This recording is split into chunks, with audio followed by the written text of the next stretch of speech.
سلام هموطنان عزیز، خوش آمدید به برنامه امروز با من مرجان سعادت. امروز آمدیم به سیلوی مرکزی.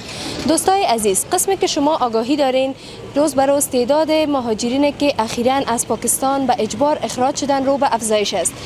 امروز در سیلوی مرکزی به تعداد 1200 فامیل از طرف وزارت زراعت به تعداد 250 کیلوگرم گندم و 5000 افغانی از طرف وزارت مالیه به عودت کنندگان کمک صورت خواهد گرفت.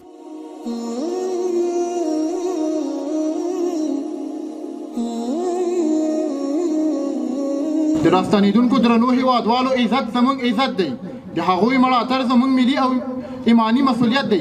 راځئ چې په ګډه د خپلو مهاجرینو ورونو او خویندو خدمت ته اوږه ورکړو.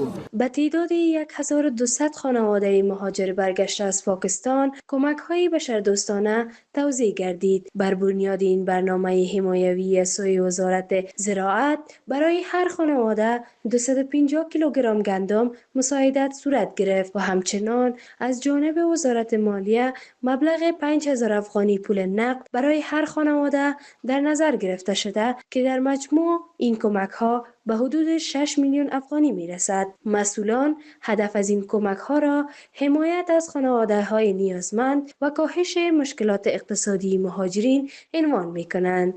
خوشبختانه امروز به ولایت کابل 1200 فامیل با مهاجرین بازگشته عاجز شرایط 5 بوری گندم 50 کیلویی و 5000 افغانی خود و بودجه امارت اسلامی افغانستان گندم خود و ذخیره شده وزارت زراعت امارت اسلامی افغانستان برایشان توزیع صورت میگیرد.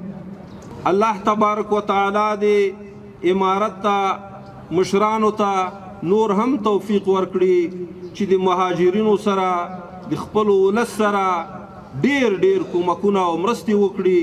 در همین حال عبدالعلی قدرت الله امین معاون والی کابل اطمینان داد که روند کمک رسانی به مهاجرین ادامه خواهد داشت و حکومت در کنار آنان میماند.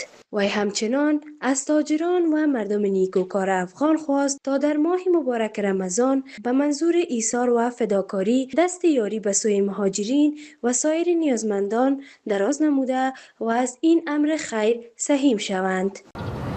کمک‌های از طرف امیرالمومنین حفظه الله شیخ صاحب برای مهاجرینی که تازه به وطن برگشته‌اند برای هر فرد به مقدار 5000 افغانی و 200 کیلو گندم در نظر گرفته شده است.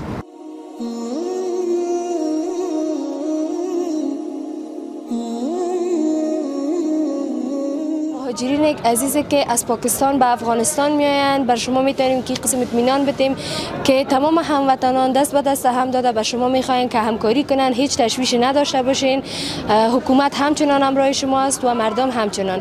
خب دوستای عزیز، این بود برنامه امروز ما. تا برنامه بعد شما را به خداوند منان میسپارم. خدا یار و یاور شما.